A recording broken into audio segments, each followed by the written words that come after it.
नमस्कार, कुरुक्षेत्र देख रहे हैं आप। मैं हूं आपके साथ विवेक शांडिल्य। गुजरात में चुनावी दंगल में महज 17 दिनों का वक्त बचा हुआ है। तकरीबन हर पार्टी गुजरात में ताल ठोक रही है, अपने अपने दावे कर रही है, लेकिन हमारे पास कुछ पुख्ता आंकड़े हैं, कुछ ऐसे स्टैटिस्टिक्स हैं जो बताते हैं कि गुजरात में किसका पलड़ा भारी है। इस पर हम डिटेल से आज कुरुक्षेत्र में चर्चा करेंगे। कई ऐसे सवाल हैं जो आपके मन में भी होंगे, जैसे गुजरात में बहुमत कौन हासिल करेगा? क्या नरेंद्र मोदी के गढ़ में दूसरे दल कुछ कमाल कर पाएंगे? गुजरात, जहां प्रधानमंत्री नरेंद्र मोदी की कोशिश फिर से कमल खिलाने की है, वहां कांग्रेस का कुछ जनाधार बचा भी है या नहीं? क्योंकि कांग्रेस अब तक सीन में नजर नहीं आ रही है। आम आदमी पार्टी ग्राउंड पर कितनी मजबूत है? गुजरात का गणित अब क्या कहता है?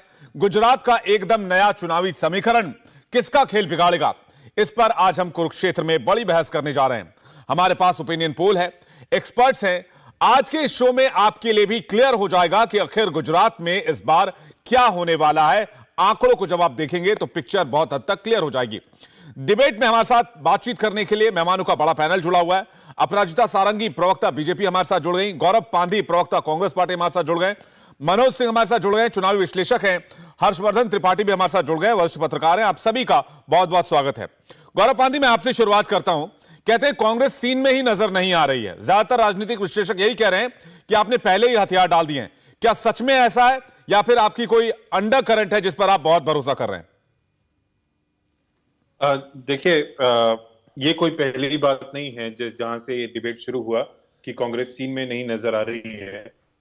सिर्फ अभी अगर पिछले कुछ समय की नहीं, काफी सालों से जब भी कई चुनावी कहीं पर डिबेट शुरू होता है तो शुरुआत यहीं से होती है कि कांग्रेस का अस्तित्व खत्म हो गया है, कांग्रेस की कहीं पर नजर नहीं आ रही है। लेकिन बाद में जो नतीजे होते हैं, चाहे वो हमारे पक्ष में रहे हों चाहे हमारे पक्ष में नहीं रहे हों, नतीजे हमेशा अलग ही नजर आते हैं। जहां तक बात है अंडर करंट की, देखिए गुजरात में अंडर करंट है। गुजरात में आज की डेट में लोग जो हैं आज की तारीख में परिवर्तन चाहते हैं। लोग चाहते हैं कि एक एक उनका इमोशनल जो टच, इमोशनल राजनीति जिसको भावुक, उस पे राजनीति नरेंद्र मोदी जी ने कई सालों तक जनता को उसके ऊपर गोल गोल घुमाया है। लेकिन लोग ये जानते हैं कि ठीक है, हमारा इमोशन अलग है, लेकिन हम अपने बच्चों का भविष्य जो है वो और आगे बर्बाद नहीं कर सकते। आप सोचिए कि आज की तारीख में कोई जो 40 साल की आयु का एक कोई व्यक्ति होगा, जितने भी युवा हैं 40-45 साल की उम्र है, 35-40-45, शादीशुदा हैं, बच्चे हैं, उन्होंने जहां अपने जीवन की शुरुआत की और जहां आज वो हैं, वो उसमें कोई ज्यादा अंतर नहीं है। और वो लोग चाहते हैं, देश जो गुजरात का युवा है चाहे गुजरात की महिलाएं हैं, वो लोग चाहते हैं कि बदलाव आए। और वो बदलाव जो है वो आपको 8 दिसंबर को जो असली नतीजे होंगे उसमें नजर आएगा। 8 दिसंबर को असली नतीजे के दिन बदलाव नजर आएगा। लेकिन कांग्रेस पार्टी की तरफ से कोई बड़ा चेहरा, 17 दिन वक्त बचे हैं गुजरात के चुनाव में, 17 दिन के बाद पटाक्षेप हो जाएगा, 8 तारीख को फैसला आ जाएगा। लेकिन अभी तक जो स्ट्रैटेजी दिख रही कांग्रेस की, उस पर सवाल उठाए जा रहे हैं। अपराजिता सारंगी हमारे साथ जुड़ी हुई है बीजेपी से। मैं आऊंगा वापस आपके पास गौरव जी। अपराजिता जी, आपके लिए कोई मुकाबला है अगर आप गुजरात चुनाव के परिप्रेक्ष्य में देखें, या आपको लग रहा है इस बार आपके खिलाफ एंटी इनकम्बेंसी है इसलिए आपने 39 सिटिंग एमएलए और मंत्रियों के टिकट काट दिए? आप सबको मेरा नमस्कार। आपने बहुत ही अच्छी बात कही, मुकाबला है क्या। मैं कह दूं कि भारतीय जनता पार्टी को गुजरात में वर्तमान परिस्थिति में किसी से मुकाबला नहीं है। बड़ी विनम्रता से यह बात कह रही हूं, लेकिन आत्मविश्वास के साथ कह रही हूं कि हम इस बार पूर्ण बहुमत से जीतने वाले हैं। और 27 सालों से हम काम करते आ रहे हैं, जनता की सेवा करते आ रहे हैं।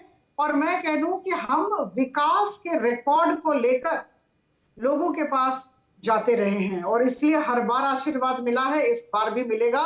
आश्चर्य की बात है कि अभी तक किसी भी तरह का एंटी इनकम्बेंसी वेव ही नहीं है। लोगों में बहुत उत्साह दिख रहा है और ये जो डबल इंजन की सरकार चल रही है बखूबी काम कर रही है।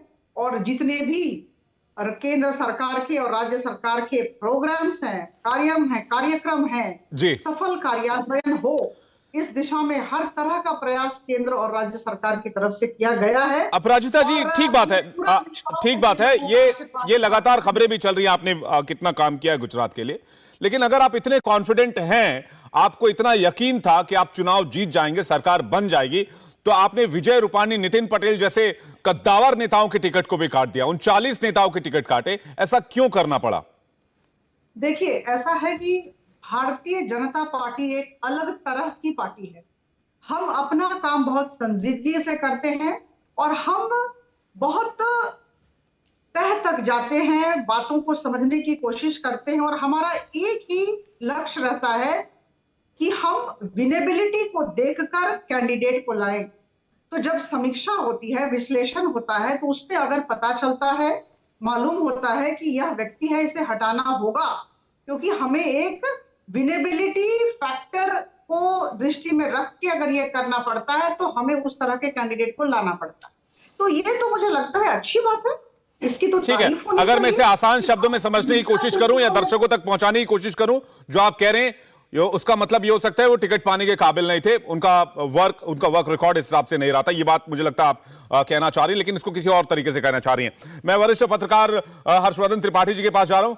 हर्षवर्धन त्रिपाठी जी, अगर आंकड़ों को देखें, जो मेट्राइज और इंडिया टीवी ने ओपिनियन पोल किया, उसमें 119 सीटें बीजेपी को मिलती दिख रही हैं ओवरऑल।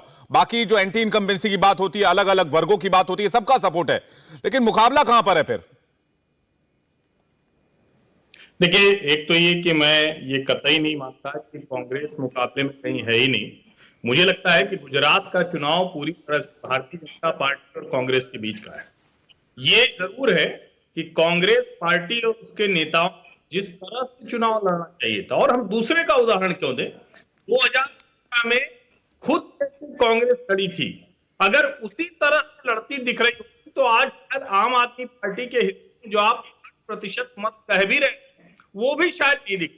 तो मेरा ये मानना है कि जमीन पर लड़ाई तो भारतीय जनता पार्टी कांग्रेस की, लेकिन चूंकि कांग्रेस वहां निष्क्रिय है, सुस्त है, लड़ाई है, इसकी वजह से आम आदमी पार्टी की वोट जा रहा है। भारतीय जनता पार्टी की जो मार्जिन है, की बढ़त है, वो ज्यादा नहीं दिख रही। मैं आपके पास वापस लौटूंगा त्रिपाठी जी, चूंकि आपकी आवाज भी थोड़ी साफ नहीं आ रही है। आपसे दोबारा सवाल लूंगा। मैं मनोज जी के पास चलता हूं। मनोज जी, आप ग्राउंड पे गए, आपकी टीम लगातार गुजरात के ग्राउंड पर काम कर रही है। मुझे यकीन है आपकी ये टीम अभी भी गुजरात के ग्राउंड पर लोगों से बात कर रही है।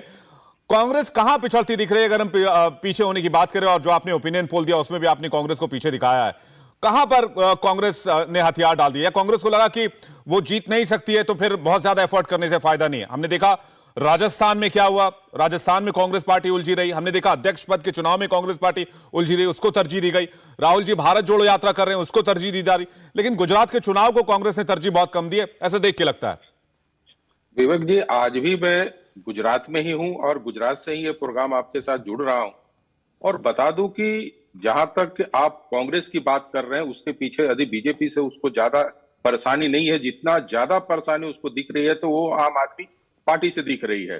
स्थिति ऐसी बनी पड़ी है कि आप बीजेपी संतोष महसूस कर रही है कि बीजेपी शायद आम आदमी पार्टी से नुकसान नहीं झेल पाएगी। तो लेकिन मैं कि आज बता देता हूं कि मैं जहां से कर रहा हूं और सारी चीजें देख रहा हूं, आम आदमी पार्टी कहीं ना कहीं बीजेपी को भी उतना ही नुकसान पहुंचा रही है जितना कांग्रेस को पहुंचा रही है। यही कारण है कि जो लोग कह रहे थे कि बीजेपी आ जाएगी 147, 45, 42 तक आ जाएगी, आज स्थिति वो नहीं बन पा रही है। रही बात, हम 4 जोन की बात कर रहे हैं, मध्य गुजरात, सौराष्ट्र, दक्षिण और उत्तर गुजरात की बात कर रहे हैं, कांग्रेस की हर जगह वोटों में कमी आई है और उनका वोट परसेंटेज घट रहा है हम लोग के ओपिनियन पोल में।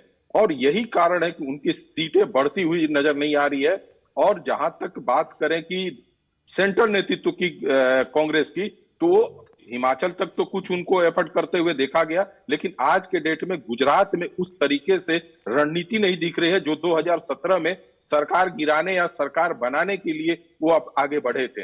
यही कारण है कि आज गुजरात में कांग्रेस कहिए कि एक तरह से बिखरा पड़ा हुआ है। उनको समझ में नहीं आ रहा कि हम कहां से शुरुआत करें और कैसे शुरुआत करें। बिल्कुल, ये बड़ी बात कह रहे हैं आप। कह रहे हैं कांग्रेस को और नुकसान होता दिख रहा है। गौरव पांथी के पास चल रहे हैं। गौरव जी, जैसे जैसे चुनाव करीब आ रहे हैं, राजनीतिक विश्लेषक ये कह रहे हैं, मनोज जी भी कह रहे हैं, मनोज जी तो ग्राउंड पे ही मौजूद हैं, वो कह रहे हैं कांग्रेस का नुकसान बढ़ता जा रहा है और आम आदमी पार्टी का डेंट है।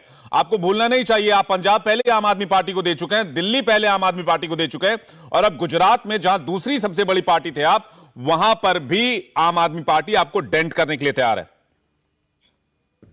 विवेक जी, मैं आपको एक याद दिलाना चाहूंगा, आज से लगभग 3 हफ्ते पहले जब इसी तरह से एक डिबेट में सेम इसी तरह की चर्चा हुई थी, आपके चैनल की बात नहीं कर रहा मैं, कि हिमाचल में कांग्रेस ने हथियार डाल दिए हैं और ज्यादातर जो नेता हैं कांग्रेस के वो कहीं और बिजी हैं, वहां जा नहीं रहे।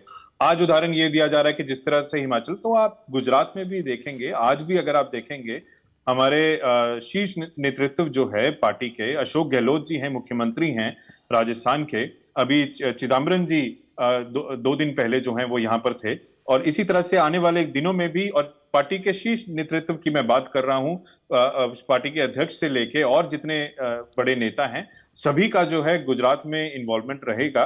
और जो ये जो आर्ग्यूमेंट दिया जा रहा है, ये इसमें आप देखेंगे कि बदलाव होगा। जहां तक बात है हमारे जीतने की, आप उसमें अगेन मैं फिर यही बोलूंगा, देखिए पार्टी का, कांग्रेस पार्टी का, हम जिसको बोलते हैं ना कि ढिंढोरा पीटना, आम आदमी पार्टी की तरह ढिंढोरा नहीं पीट रहे हैं हम ना। हमारी रणनीति में बदलाव है।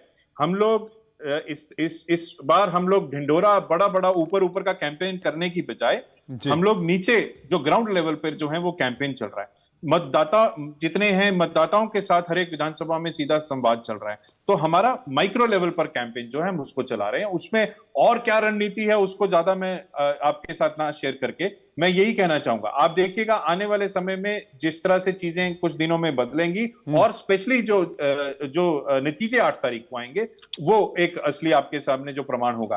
अंत में मैं एक ये चीज बोलना चाहूंगा, अपराजिता जी का बहुत इज्जत करते हैं, बहुत बड़ी नेता हैं, सांसद हैं, जो उन्होंने चीज कही कि जब आपने उनसे पूछा कि भाजपा के कई लोगों की टिकटें काटी गई, वो आपने भी सही समझा कि वो सच कहना चाह रही हैं कि असल में बात यह है टिकटें इसलिए कटी क्योंकि वो फेल हो गए।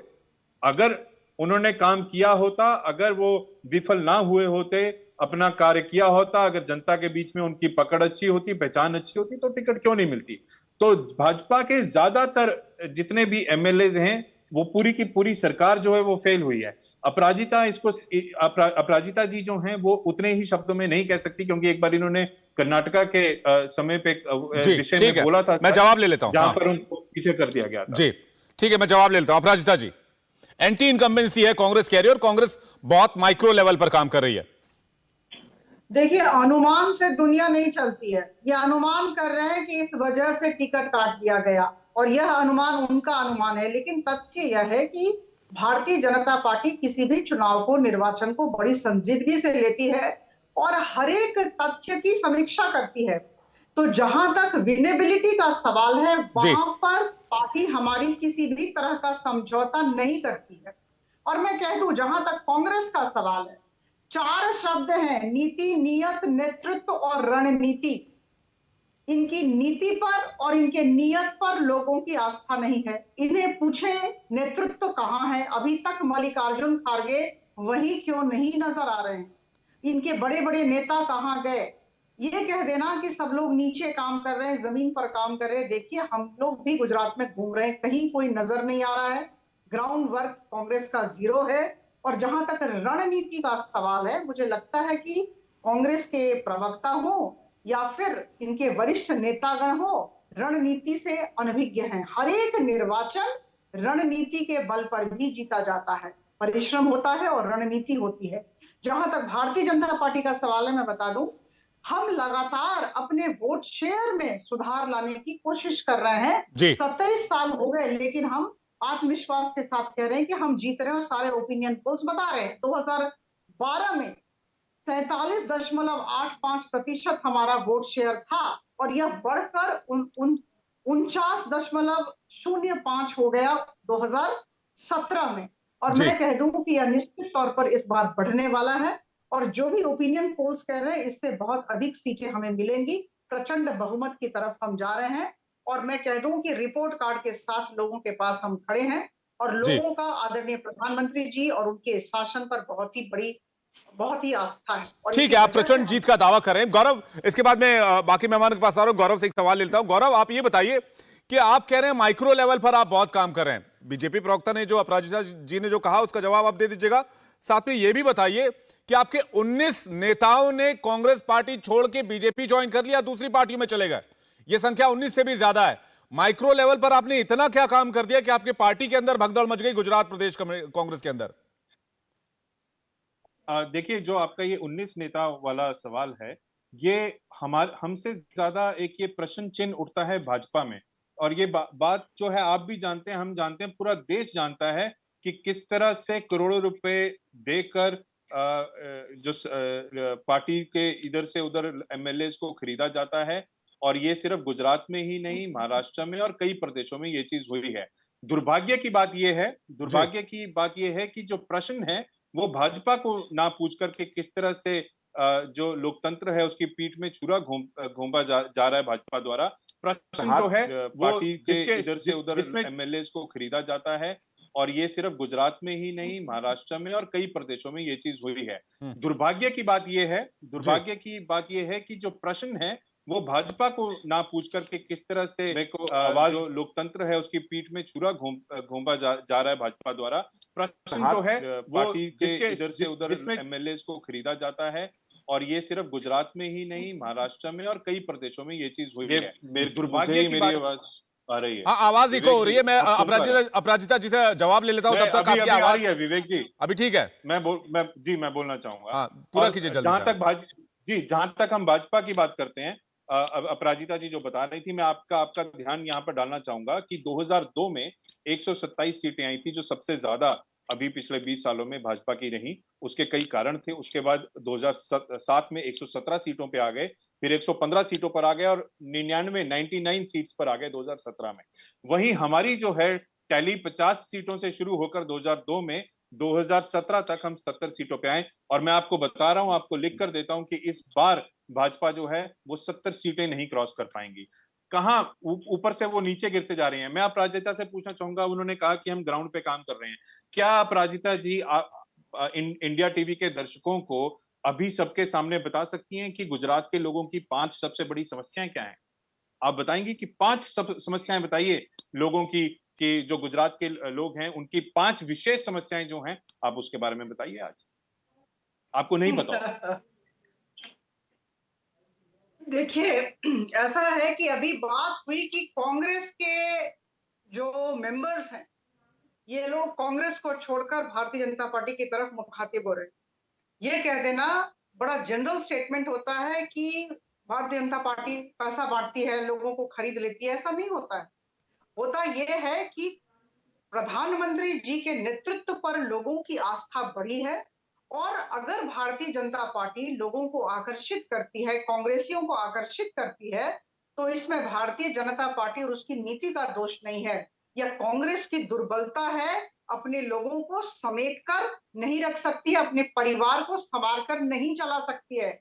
यह कांग्रेस की संस्थागत दुर्बलता है जो इन्हें समझना होगा। और मुझे देखिए, अब जब भी ये प्रवक्ता लोग कांग्रेस की तरफ से कांग्रेस के पक्ष में बोलते हैं तो बड़ी सहानुभूति होती है, क्योंकि कांग्रेस की जो स्थिति है, मुझे लगता है बड़े दुस्साहस की जरूरत है। इधर साहस चाहिए या दुस्साहस चाहिए। जी कांग्रेस के प्रवक्ताओं को यह कहना चाहिए कि हम आत्म समीक्षा कर रहे हैं, हम सुधर रहे हैं। देखिए, जो 2017 में मैं मानती हूँ कि 77 सीट इन्हें मिली, लेकिन ये 5 वर्षों में कांग्रेस की क्या स्थिति है, मुझे लगता है पूरा देश वाकिफ है। कंप्लीट डाउनहिल ट्रेंड है। ये मानना पड़ेगा। इनकी दिक्कत ये है कि ये मानते नहीं और इसी वजह से और नीचे जाते जा रहे हैं।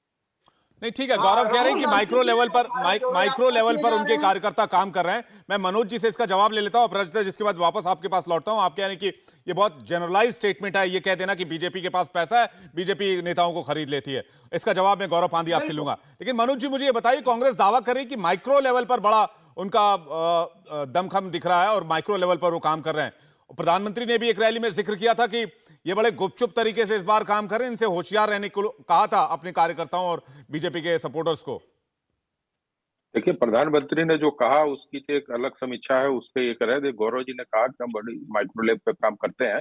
मैं बता दूं, यदि इतना किए होते तो इनके विधायक जाते ही नहीं। दुर्भाग्य तो यही है कि ये इन्होंने किया नहीं। आज जिस चीज का ये दावा कर रहे हैं कि नहीं हम वहां पे काम कर रहे हैं, इनको मैंने क्या बताया कि इनको बीजेपी से ही एक डर नहीं है। इनको सबसे ज्यादा अभी डर किससे हो गया? आम आदमी पार्टी से। इनको लग रहा है कि आम आदमी पार्टी मेरे लिए इतना डेंट कर देगी कि हम उभर नहीं पाएंगे। मैंने कहा बीजेपी काफी संतुष्ट दिख रही है कि आम आदमी पार्टी वोट काट रही है, इसलिए हम ज्यादा सुरक्षित हैं। लेकिन ये दोनों लोगों के लिए मैं बता दूं, ये आंकड़े बता रहे हैं कि गुजरात में दोनों पार्टियों के लिए आम आदमी पार्टी आने वाले समय में काफी नुकसान पहुंचाएगी और बहुत अच्छे तरीके से काम कर रही है। और कांग्रेस के लोगों को कहूंगा कि वो आम आदमी पार्टी की तरफ देखें और उनसे काम करना सीखें। यदि वो इस लेवल पर काम करेंगे, यदि गुजरात के लेवल पे, तो इनको कभी सत्ता नहीं आएगी। आम आदमी पार्टी है, लोगों को, छोटे लोगों को, नीचे स्तर के लोगों को किस तरीके से पकड़कर अपने साथ जोड़ रही है, ये सबसे महत्वपूर्ण बात है। जहां तक आम आदमी पार्टी का नुकसान और सच समझने की बात है, आम आदमी पार्टी अभी एक पैकेट से आगे नहीं निकल पाई है। यदि कहा जाए वो तो सूरत और सौराष्ट्र के यहीं पे फोकस करके रखी है। आप पिछले चुनाव का देखिए, कांग्रेस का आंकड़ा 77 सीटें उसने जीती थी, जिसमें से 52 सीटें उसके ग्रामीण क्षेत्रों के थे। आज के डेट में आम आदमी पार्टी ग्रामीण क्षेत्रों को छोड़कर वो शहरी क्षेत्रों के वोटरों को लुभाने की कोशिश कर रही है, जो कि बीजेपी के वोटर है। तो यहाँ सजगता दोनों पार्टियों के लिए है। आम आदमी की तरफ से मेरा यही है कि आप ये जिस आम आदमी पार्टी को आप हल्के में ले रहे हैं, इसको उतने हल्के में मत लीजिए और ग्राउंड पे जाइए। वो चाहे चिल्लाते हो, माहौल बनाते हो, जो भी करते हो, इतना तो जरूर है कि वो लड़ने के लिए तैयार है।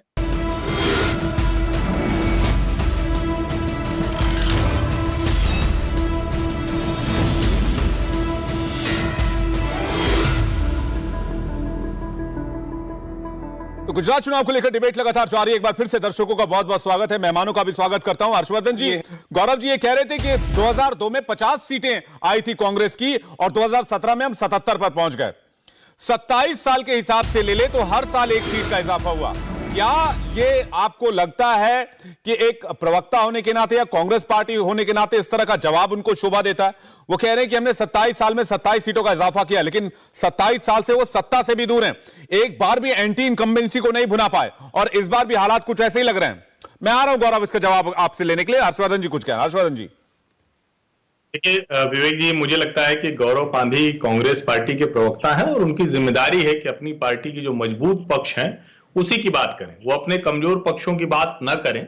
उसके लिए पार्टी की रणनीति होती है, पार्टी अंदर बात करती है, लेकिन वो जो अंदर पार्टी रणनीति बनाती है वो टीवी पर मत बताएं, हमें आपको मत बताएं, लेकिन जनता को तो पता चलना चाहिए ना। प्रधानमंत्री नरेंद्र मोदी ने कहा कि कांग्रेस गुपचुप जा रही है, मिल रही है, उसे हल्के में मत लीजिए, तो ये रणनीतिक बयान भी हो सकता है, क्योंकि आम आदमी पार्टी वहां बड़ा हल्ला कर रही है, बहुत माहौल बना रही है, तो एकदम से कांग्रेस गायब हो जाएगी तो ये भी अच्छा नहीं। तो ये तो रणनीतिक बयान हो सकता है। लेकिन कांग्रेस पार्टी क्या कर रही? जब 77 विधायक उसके हुए, 99 भारतीय जनता पार्टी के रह गए 2017 विधानसभा चुनाव में दिसंबर में। उसके बाद से क्या हुआ? चुनाव की घोषणा होने से पहले तक 17 विधायक चले गए भारतीय जनता पार्टी में और 17 में से 12 विधायक जीतकर विधानसभा पहुंच गए। ये महत्वपूर्ण ये समझना है, यानी वो विधायक जो कांग्रेस पार्टी में 2017 में जीते थे, 2017 के बाद से लगातार छोड़ते गए और 12 विधायक विधानसभा में पहुंच गए, 111 की संख्या हो गई। उसके बाद जब चुनाव घोषित होता है तो 3 इनके पार्टी के विधायक वो पार्टी छोड़कर चले आते हैं भारतीय जनता पार्टी में। अब अगर ये भी कोई रणनीति है कि अपने विधायकों को आप सत्ताधारी पार्टी को, भारतीय जनता पार्टी को कह दे रहे कि वहां जाइए, तो इस तरह से अगर कांग्रेस मजबूत हो रही तो ये समझना मुश्किल है। दूसरा, कौन सी लीडरशिप है, किसकी अगुवाई में आप चल रहे हैं? आपका राज्य का नेता, आपका केंद्र का नेता, कौन से ऐसे कैंपेन है, कौन सी ऐसी बात है जिसको लेकर वो आगे बढ़े? मुझे लगता है बहुत लैग कर रहे हैं, बहुत ज्यादा मुश्किल है कांग्रेस को, इतने अच्छे कार्यकर्ता होते हुए ये नहीं कर पा रहे, ये ज्यादा चिंता की बात है कांग्रेस पार्टी के लिए। गौरव जी, नेतृत्व कहां है आपका? जो बात हर्षवर्धन जी कह रहे हैं, जो बात बीजेपी कह रही है लगातार, मनोज जी भी कह रहे हैं, आपका नेतृत्व क्या गुजरात चुनाव से मुंह मोड़ चुका है? 17 दिन चुनाव में बचे हैं, कोई बड़ा नेता आपका नजर नहीं आता है। आप कह रहे हैं अशोक गहलोत वहां पर मौजूद हैं, लेकिन अशोक गहलोत तो केंद्रीय कमान की बात नहीं मानते। 2 ऑब्जर्वर भेजे थे मिलने के लिए, वो उनसे मिलने के लिए नहीं गए, अपने 2 दूत भेज दिए। तो ये नेतृत्व और नीति की कमी क्यों महसूस हो रही है गौरव जी? नहीं, विवेक जी, अशोक गहलोत जी को जो हमारा शीर्ष नेतृत्व है दिल्ली में, उन्हीं उन्हीं के द्वारा ये गुजरात की जिम्मेदारी दी गई है, और वो गुजरात में उसी पद से, उसी जिम्मेदारी से जो है वो गुजरात में काम कर रहे हैं। तो ये कहना, किसी और चीज को साथ में जोड़ना कि ये नहीं है वो नहीं है, तो ये सरासर एक बहुत ही गलत चीज, तो क्या मैं ये कहूंगा कि दर्शकों को गुमराह करने वाली बात। ठीक है, चलिए, मैं गुमराह नहीं करता। की कोशिश मुझे एक सिंपल से सवाल का जवाब दीजिए गौरव जी, आम आदमी पार्टी के सबसे बड़ा नेता कौन? अरविंद केजरीवाल। देखिए, अभी विजुअल भी चल रहा है, मैदान में मौजूद है, लगातार प्रचार कर रहे हैं, अपनी पार्टी के लिए काम कर रहे हैं। बीजेपी में सबसे बड़ा नेता कौन? नरेंद्र मोदी। नरेंद्र मोदी जी, वो भी लगातार कैंपेन कर रहे हैं, सड़क पर जा रहे हैं। कांग्रेस पार्टी में सबसे बड़ा नेता कौन? हमारी पार्टी में सबसे बड़ा एक नेता नहीं है। अब यहाँ पर ही फर्क आता है, जिस तरह से भाजपा चलती है। नहीं, जिस तरह से भाजपा, मुझे एक बात बताइए। सुनिए, आप सुनिए, अगर आपने पूछा तो मुझे बोलने भी दीजिए। विवेक जी, अगर आपने सवाल अच्छा बताइए, किसके नेतृत्व में भारत जोड़ो यात्रा हो रही है? सबसे बड़ा नेता कौन? राहुल गांधी। वो राहुल गांधी जी के नेतृत्व में हो रही है। भारत जोड़ो यात्रा अलग है, उसको चुनाव से जोड़कर आप नहीं देखेंगे। वो चुनाव के लिए, वो 2024 के लिए नहीं है, वो 2024 के लिए भी नहीं है। वो यात्रा चुनावों के लिए नहीं है। आपको यहाँ पर ये चीज समझनी होगी। मैं मानता हूं आप उसको घुमाएंगे, आप चाहेंगे कि उसको इसके साथ जोड़ा जाए, बट जो सत्य है, जो तो मेरा सवाल फिर वही आ जाता है गौरव जी, कि राहुल गांधी जो सबसे बड़ा फेस है कांग्रेस पार्टी के, बेशक आप टीवी पर नहीं बोलेंगे, आप अपने आप को बहुत बड़ी लोकतांत्रिक पार्टी बताएंगे, लेकिन राहुल गांधी जो सबसे बड़े फेस हैं, जिनके ऊपर पूरी कांग्रेस पार्टी अभी लगी हुई है भारत जोड़ो यात्रा में, वो अगर गुजरात जाएंगे तो बेशक आपकी पार्टी को फायदा होगा। इसमें कोई गुणा गणित, कोई A+B का होल स्क्वायर वाला फॉर्मूला है ही नहीं। जी बिल्कुल। तो क्यों नहीं जा रहे वो? तो कहां पर जब भी उनका प्रोग्राम होगा, जब भी जिस तरह से चीजें बनाई जाएंगी, जिस तरह से जो गुजरात की लीडरशिप और सेंट्रल लीडरशिप के बीच में डिस्कशन होगा, जहां पर भी उनकी जरूरत होगी वो मौजूद रहेंगे। आप उसमें चिंता मत कीजिए। देखिए कि कांग्रेस का कौन से नेता आएंगे, उसकी चिंता आपको या हमारे जितने पैनलिस्ट हैं वो करने की जरूरत नहीं है।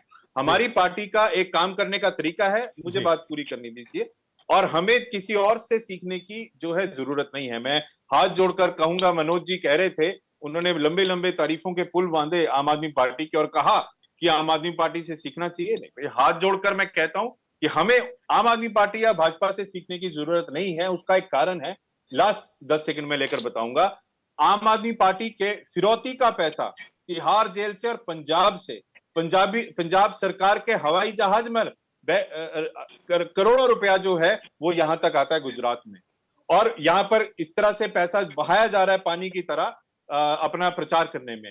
अगर आप इसको राजनीति कहते हैं और इसको हम कहते हैं कि ऐसी राजनीति करनी चाहिए, तो हमें बहुत इसमें हमें एक वो होना चाहिए, डर होना चाहिए कि किस तरह से देश का भविष्य जो है उसको खराब करने की बात की जा रही है। हमने ना ये पहले किया है, ना हम अभी करेंगे। ठीक है गौरव जी, बहुत बड़ी बात कह रहे हैं। मैं अपराजिता जी से इसका जवाब लेना चाहूंगा। अपराजिता जी, अगर कांग्रेस के प्रवक्ता ये कह रहे हैं कि हवाला के जरिए पैसा आ रहा है और जो फ्लाइट्स आ रही हैं पंजाब से गुजरात, जो आम आदमी पार्टी के नेता जो फ्लाइट्स लेकर आ रहे हैं उसमें पैसा भर भर के ला रहे हैं, हवाला के जरिए पैसा इस्तेमाल हो रहा है, ये तो बहुत बड़ा आरोप है। मुझे लगता है ये अगर ऑफिशियल प्रवक्ता की तरफ से बयान है तो उसकी जांच भी होनी चाहिए। अपराजिता जी,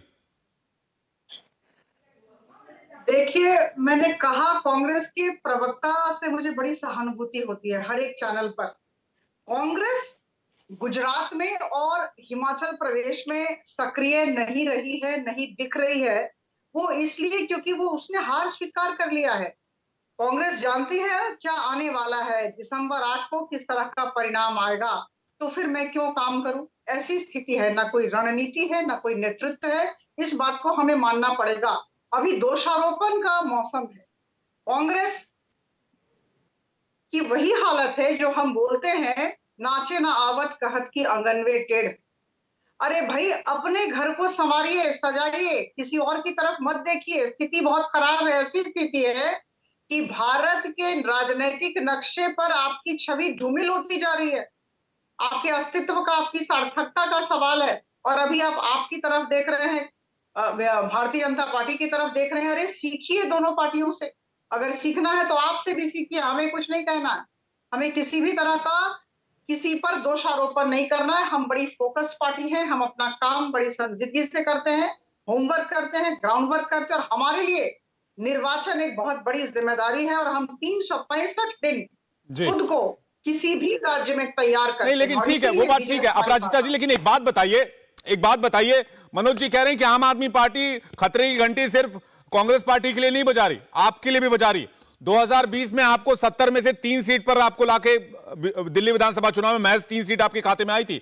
तो ये खतरे की घंटी गुजरात में कह रहे हैं, आपके लिए भी बजा रहे हैं, आपको भी नुकसान कर सकते हैं जो मनोज जी कह रहे हैं। देखिए, दिसंबर 8 बहुत दूर नहीं है। मुझे लगता है हम सब दिल थाम कर बैठे और आप देखेंगे भारतीय जनता पार्टी प्रचंड बहुमत से वहां फिर से सरकार बनाने जा रही है। नहीं, आप मुझे सिर्फ लगता है मेजॉरिटी से सारे खुश हैं प्रश्नों का उत्तर जी। दिसंबर 8 को मिल जाएगा। नहीं, आप सिर्फ मेजॉरिटी से खुश हैं। अगर आम आदमी पार्टी को 30-40 सीटें आ जाती हैं तो फिर आप आम आदमी पार्टी का मुकाबला कैसे करेंगे? उनका ग्राफ अगर बढ़ जाता है तो आम आदमी पार्टी का तो अस्तित्व ही कहीं नहीं है। आम आदमी पार्टी आई कहां से? देखिए, जहां तक गुजरातियों का सवाल है, मैं कह दूं, गुजरात के लोगों में व्यवसायिक कौशल है, वो बड़े सोच समझकर निर्णय लेते हैं। और अगर 27 सालों से भारतीय जनता पार्टी के साथ है, आदरणीय प्रधानमंत्री मोदी जी के साथ है, तो निश्चित तौर पर वो परिपक्वता उनका दर्शाता है। परिपक्व लोग हैं, सोच समझदारी के साथ काम करते हैं, और इस बार भी वही करेंगे। जहां तक आम आदमी पार्टी का सवाल है, वो तो आसपास कहीं है ही नहीं। ठीक है, मैं मनोज जी से चाह रहा हूं इसका जवाब लेने के लिए, लेकिन गौरव जी कुछ कहना चाह रहे गौरव कुछ कहना चाह रहे गौरव, हाँ बोलिए। जी विवेक जी, जो आपने प्रश्न पूछा अपराजिता जी से आम आदमी पार्टी के ऊपर, तो और मैंने जो बात कही कि हवाला के जरिए पैसा आ रहा है, हवाई जहाज में पैसा आ रहा है, इसके ऊपर मैं पूरी जिम्मेदारी से बोलता हूँ। इनफैक्ट हमने यहाँ पर हमारी पार्टी ने दिल्ली में एआईसीसी हेडक्वार्टर में इसके ऊपर प्रेस कॉन्फ्रेंस भी करी है। वो आप मिस कर गए तो वो एक अलग बात है, लेकिन ये हम औपचारिक तौर पर बोल रहे हैं और इस पे इन्वेस्टिगेशन होना चाहिए। भाजपा और सेंट्रल एजेंसीज नहीं कर रही हैं, ये भी एक सवाल है। लेकिन अपराजिता जी से जब आपने पूछा तो बड़े आश्चर्य की बात नहीं है। पहली बार मतलब खुल के जो है मैंने सवाल आम आदमी पार्टी पे था और भाजपा की जो प्रवक्ता हैं, सांसद हैं, वो नाराज हो गई और वो हमें उल्टा बोलने लग गई कि आम आदमी पार्टी से सीखो। वो थोड़ा सा मैं अपराजिता से बोलना चाहूंगा कि मैं तो देखिए जूनियर हूं, मैं तो सीखूंगा, हर रोज हम लोग सीखते हैं। लेकिन आपको भी शायद आने से पहले इस मुद्दे के ऊपर एक लाइन लेकर आना चाहिए था कि भाजपा की इसके ऊपर जो करप्शन है, जो पैसा है, हवाला है, उसके ऊपर क्या नहीं, आपने प्रेस कॉन्फ्रेंस तो किया, लेकिन क्या आप इलेक्शन कमीशन गए थे गौरव पांडी?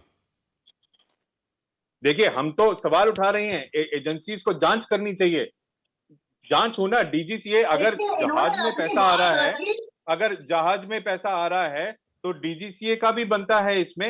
वो निकालें, फुटेजेस निकालें, जितना जो वहां पर दिल्ली में इनके ऊपर जो आरोप लग रहे हैं, फिरौती का पैसा लिया जा रहा है सतेंद्र जैन द्वारा तिहाड़ जेल में, उसकी जांच हो तो एजेंसी जांच करेंगी, दूध का दूध पानी का पानी। तो आप इलेक्शन कमीशन में भी जाके एक शिकायत दीजिए कि हवाला के पैसे का इस्तेमाल हो रहा है। अपराजिता जी कुछ कहना चाह रही हैं? अपराजिता जी देखिए, ऐसी छोटी सी बात है, हमने प्रेस कॉन्फ्रेंस किया और उस पर जांच शुरू हो जाए, ऐसा नहीं होता है। मैं प्रशासनिक अधिकारी रही हूँ, तरीका होता है, प्रक्रिया होती है।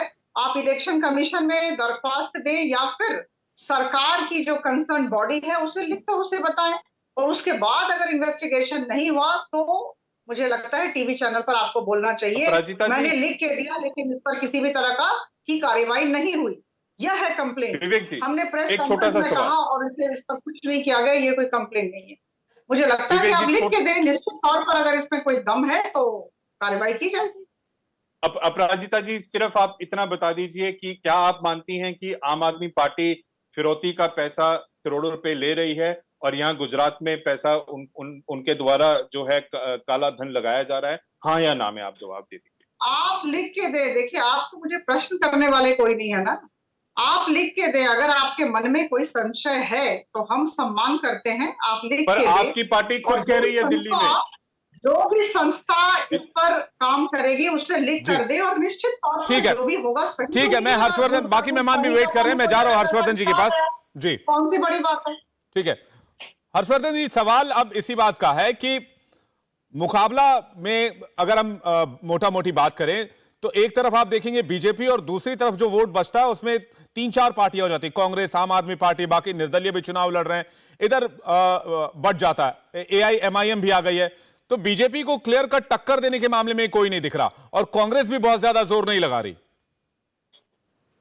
देखिए विवेक जी, मुझे लगता है कि जिस तरह के सर्वे आ रहे हैं, जिस तरह की वहां जमीन की स्थिति है, मैं भी बीच में गुजरात होके आया, जो दिख रहा है वहां, निश्चित तौर पर यह भारतीय जनता पार्टी के लिए इस चुनाव में तो अनुकूल स्थिति है।